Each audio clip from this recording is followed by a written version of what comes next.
नमस्कार, आप देख रहे हैं पुलिस महानगर। तो आइए शुरुआत करते हैं आज की कुछ खास खबरों से। महानगर पालिका चुनाव से पहले राष्ट्रवादी कांग्रेस पार्टी के दोनों गुटों की फिर से एक होने की चर्चा है। चाचा भतीजे यानी शरद पवार और अजीत पवार के बीच हुई बैठक के बाद कयास लगाए जा रहे हैं कि पुणे म्युनिसिपल कॉर्पोरेशन सहित कई महानगर पालिका चुनाव के एनसीपी एक हो सकती है।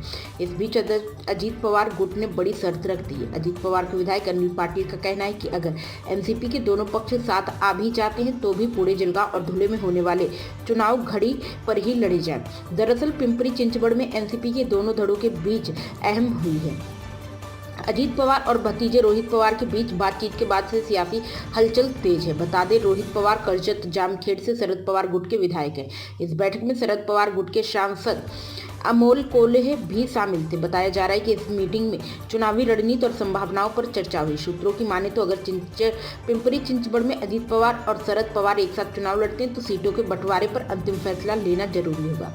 इसी मुद्दे को लेकर तीनों नेताओं के बीच बातचीत हुई। बताया जा रहा है कि अजीत पवार ने एनसीपी के नेताओं से फोन पर बात की। इस बात पर भी चर्चा हुई कि साथ चुनाव लड़ने से किस तरह की राजनीति का फायदा हो सकता है। पिंपरी चिंचवड़ की सीटों को लेकर अंतिम निर्णय 1-2 दिन में लिया जा सकता है।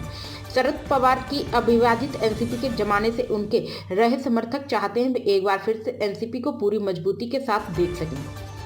समर्थकों का मानना है कि जब पारिवारिक कलह एक सीमा पर आकर खत्म हो जानी चाहिए और परिवार को राजनीति में भी साथ रहना चाहिए। अब तक की खबरों में बस इतना ही। ऐसे ही खबरों के लिए बने रहें हमारे साथ। तब तक के लिए नमस्कार।